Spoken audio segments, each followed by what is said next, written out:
El Sistema Bolivariano de Comunicación e Información. Con la crisis en Venezuela, conseguir agua para desesperante. Desde Washington, de desabastecimiento de alimentos. ¡Ay! ¿Por qué me quedé en esta mierda?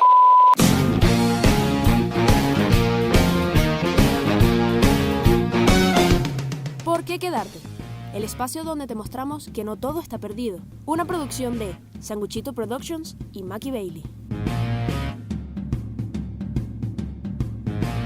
Muy buenas tardes, sean bienvenidos toda la juventud venezolana que todavía se pregunta ¿por qué quedarme en este país? Yo soy Mackie Bailey, @Mackie Bailey, y soy la encargada de presentarte a los protagonistas de la movida artística y cultural de Venezuela actualmente, quienes se quedaron por el arte, y quizás los que te ayuden a encontrar una razón para quedarte. Hoy tenemos un programa súper interesante con una persona súper especial para mí y para todos los que hemos visto clases con ella.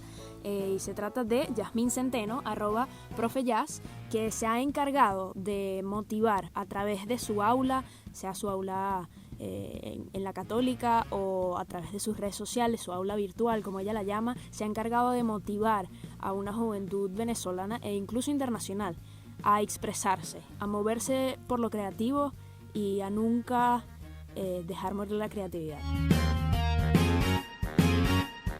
Bueno, bienvenida Yasmín Centeno a este programa que se llama ¿Por qué quedarte? Énfasis en arte, ¿ok? Oye, qué bello nombre. Para darles más o menos un resumen, Yasmín Centeno tiene 10 años siendo profesora de oratoria, de televisión y de dirección de arte.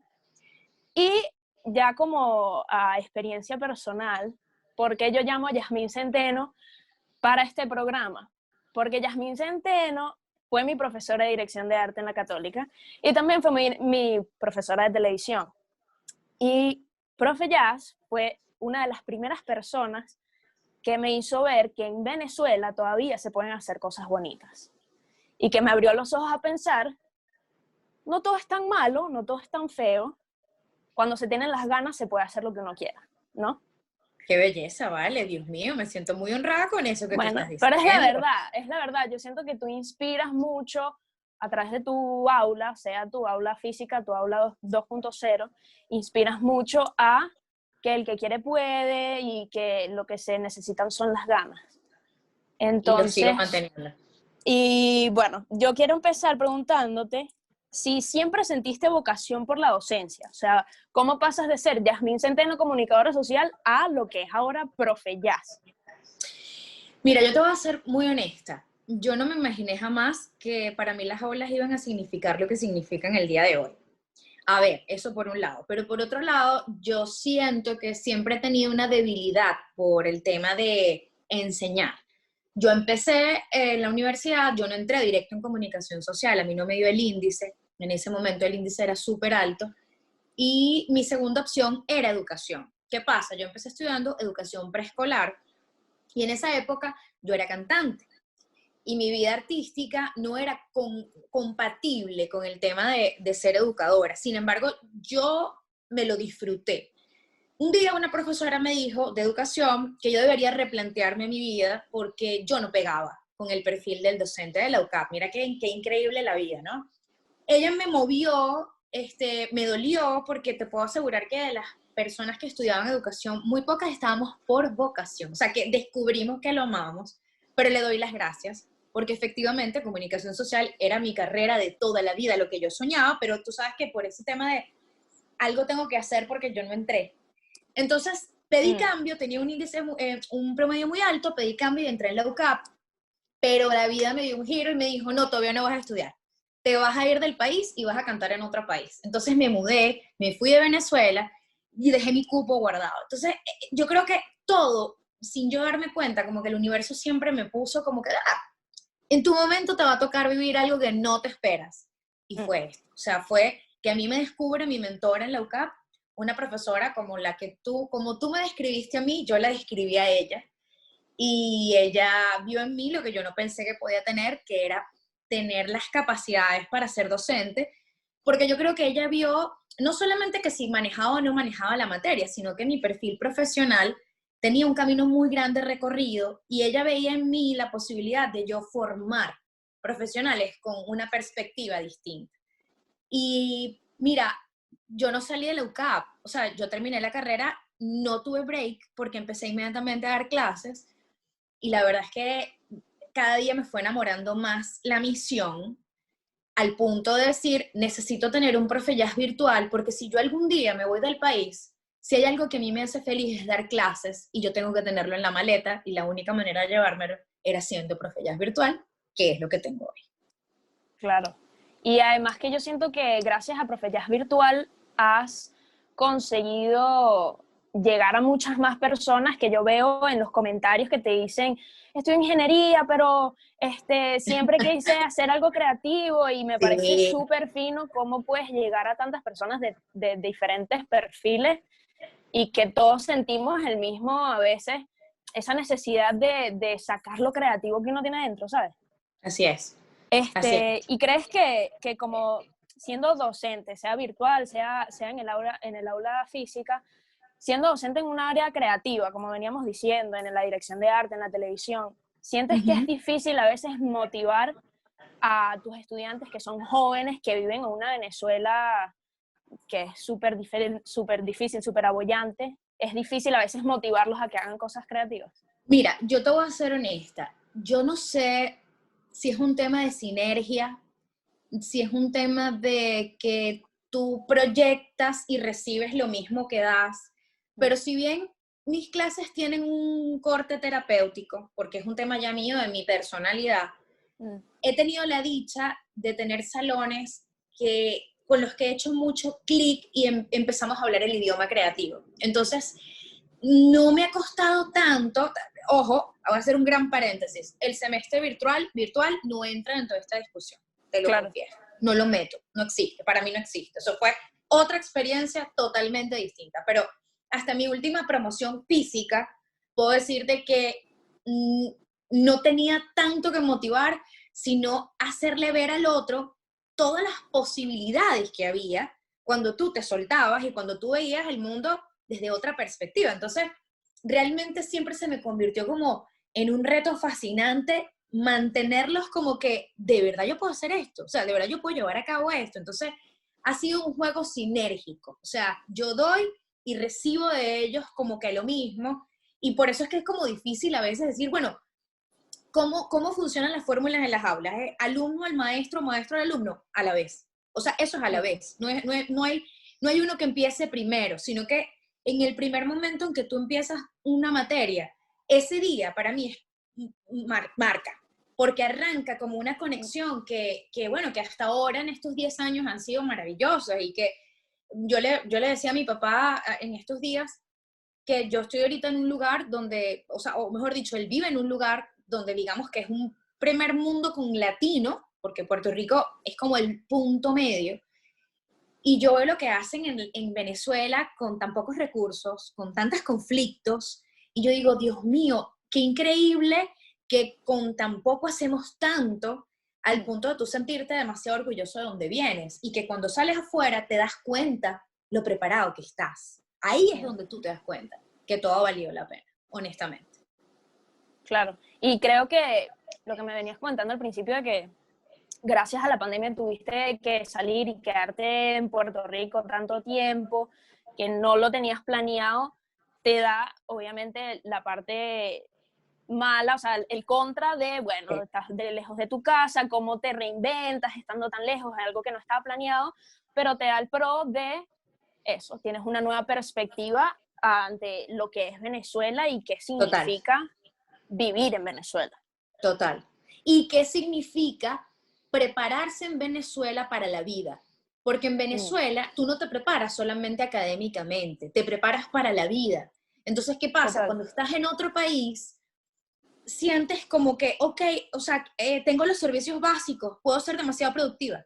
Esto tan tonto, te das cuenta que nosotros tenemos muchísimas más capacidades de las que ya tenemos allá. Entonces, creo que te da la oportunidad de ver con un cristal distinto, pero sobre todo, te lo juro, sentirte orgullosa de cómo te has preparado. O sea, porque uno puede estar en desacuerdo muchas veces con la academia o con la universidad, con los colegios, whatever, pero cuando llegas al mundo laboral externo y hablas y impones tu idea y te dicen, ¿de dónde saliste tú?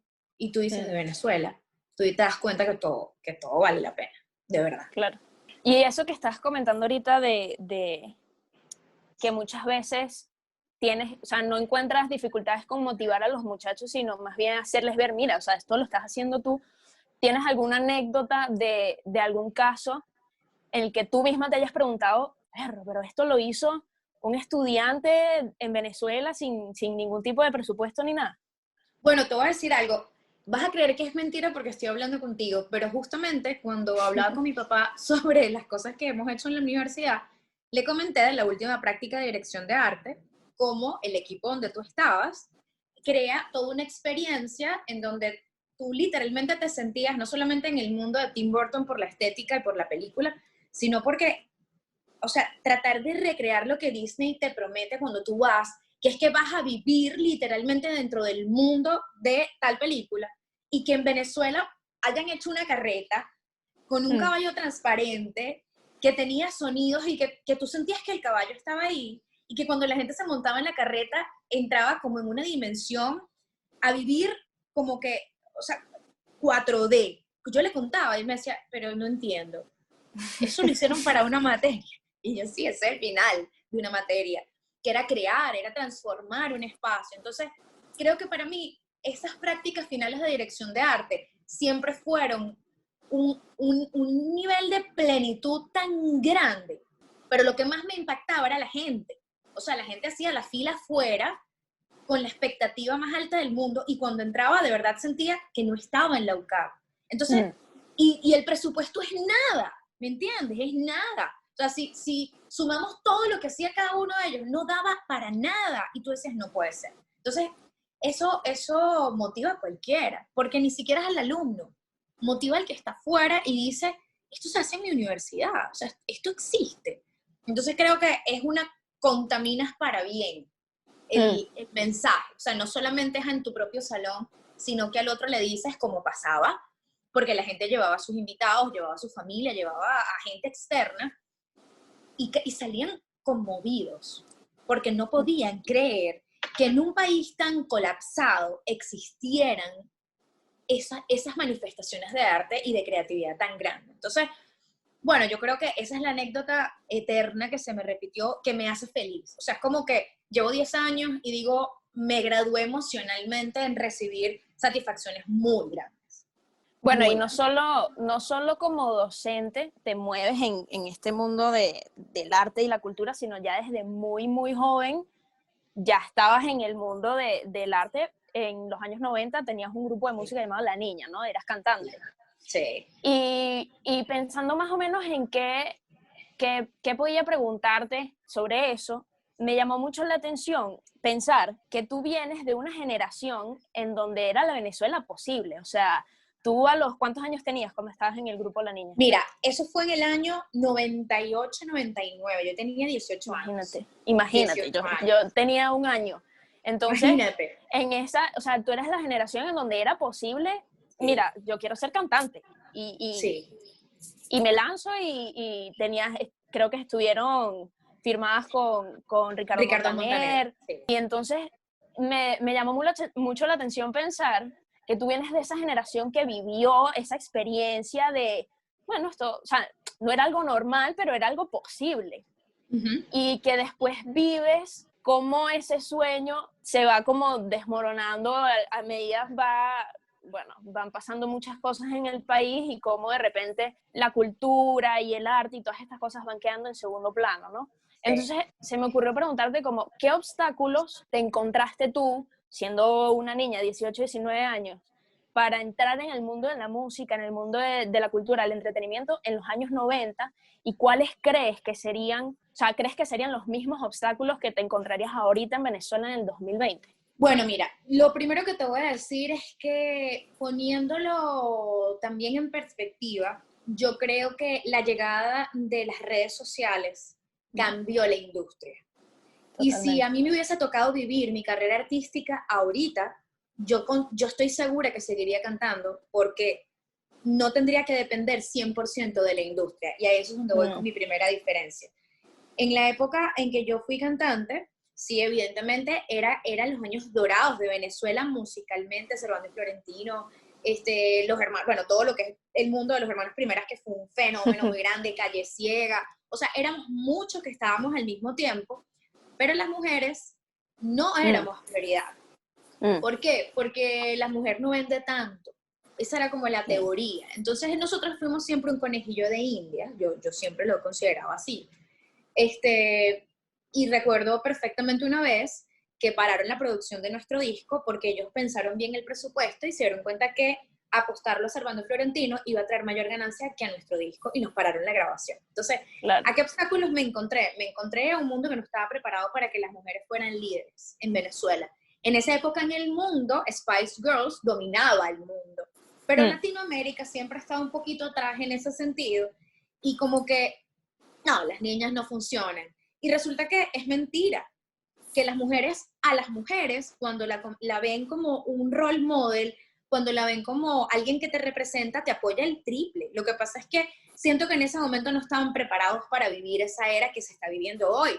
Entonces, el primer obstáculo para mí fue la industria, que fue una industria muy machista en Venezuela, una industria muy cerrada y donde tú dependías 100% de ellos para sonar en radio, para poder salir en un programa. Hoy en día no. O sea, ¿cuántos artistas no han sido descubiertos porque están en diferentes redes? ¿Cuántas personas no se convierten en, bueno, el bendito término influencer?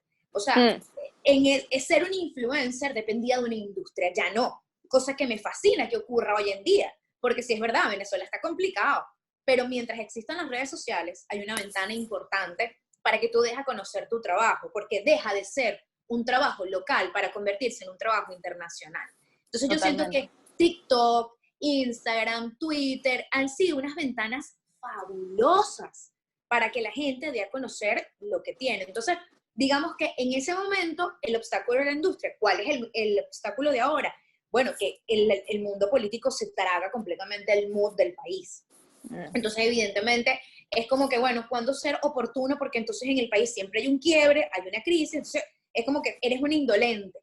Entonces tú como que, bueno, y entonces cuando me toca a mí. Entonces digo que cada una de esas eras han tenido sus pros y sus contras, pero con todo y todo, yo me quedo con el presente.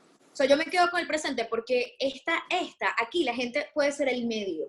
No necesitas que alguien te diga, tú eres bueno, sino que si tú eres bueno y tomas por las riendas un medio tuyo, ya lo lograste, lo hiciste. Entonces me quedo con el presente y por eso es que le digo a la gente, emprende, hazlo, atrévete, prepárate, por supuesto. O sea, tampoco la mamarrachada, porque nunca he estado de acuerdo con eso.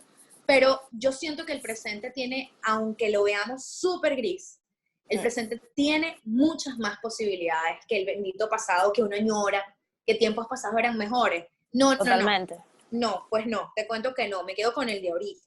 Que la gente brutal, tú la ves y tu audiencia decides el que es bueno, no tú dueño de un medio que sacó unas cuentas y le dijo, no, esta como que no. Ahora es el público el que te dice, claro que sí, y yo te sigo, y se cambia completamente todo los papeles. Totalmente, estoy totalmente de acuerdo contigo. Bueno, ya para ir cerrando la entrevista, aquí en este programa le preguntamos a nuestros protagonistas, ¿quién es tu recomendación para quedarte? O sea, ¿quién es esa persona, ese venezolano, ese joven que le está echando ganas en Venezuela y que tú digas, este chamo es un duro? Mira, yo creo que más que un chamo, yo siento que en Venezuela la pandemia, a pesar de todo, ha sido un semillero de emprendimientos maravillosos. O sea, sitios de comida, personas que están apostando creativamente a cosas que tú dirías, bueno, pero es que es pandemia, ¿no? Pero es que en la crisis nacen las oportunidades. Entonces, yo siento que hay gente que le está poniendo el corazón, bueno, la misma gente de Cusica, que para mí siempre ha sido como que, por el mismo tema de la música, Cusica ha tenido una evolución brutal en Venezuela, porque ellos apostaron primero a convertirse como en esa plataforma musical donde tú pagabas el talento local, cosa que me parece hermoso, porque ¿por qué no tener nuestra propia plataforma? Pero después entonces se van al local, y el local se convierte en un punto de encuentro fantástico de creativos, de arte, de música. Y bueno, el Cusica Fest es como el cierre donde tú dices, esta gente sigue aquí y sigue apostándole. O sea, yo te puedo asegurar que la energía que se vivió en el Cusica Fest tuvo que haber afectado el universo, porque yo no he visto tanta gente tan feliz, y no solamente la audiencia, los mismos músicos encontrándose con su país, con la posibilidad de poder cantarle a la audiencia en un espacio tan especial como el que se hizo. Entonces, mi recomendación es que las cosas no son de la noche a la mañana, que aquí tenemos un ejemplo cómo tú vas evolucionando una idea, cómo la vas madurando, pero si tú tienes el propósito claro, y el propósito de ello es hacer valer el talento local, tú lo vas a lograr. O sea, tú vas a poder hacerlo, esté quien esté en el gobierno, porque ahí te das cuenta que va por encima de la política. Y que este mundo interno, que este mundo que uno va creando a su alrededor, realmente es el que marca la tendencia de lo que tú vives. O sea, en las guerras se casó la gente, en las guerras la gente se enamoró. No vamos a dejar de vivir. Tenemos más bien que prepararnos para el futuro que nosotros nos merecemos. Y yo siento que a eso es lo que tenemos que apostar. Qué bonito. Ahora ya, para cerrar, por último, Yasmín Centeno, ¿por qué quedarte? Porque cuando tú eres capaz de transformar tu propia realidad, tú transformas la realidad del otro. Y te das cuenta que la prosperidad y la felicidad de un país no depende de una persona. Depende del que quiera hacerlo para contagiar al otro, porque como lo malo, lo bueno también se pega y se pega rápido. Así que hay que quedarse porque siempre hay gente haciendo las cosas tan bien que vale la pena contaminarse de eso. Qué bonito, muchas gracias, Yas. Gracias a ti, me encanta este espacio. Esto es lo que tiene que existir. ¿Por qué quedarme? Para que Maki me siga entrevistando. Bueno, ¿Listo? esperemos que dure bastante, vamos a ver. Amén. Usted dele, Amén. usted dele. Gracias, mi amor. Qué bonita mi Venezuela. Ya tengo por lo menos una razón más para quedarme. Se fue la luz. No te preocupes, carga tu teléfono con el Powerbank, que aquí siempre estaremos para darte más razones de por qué quedarte.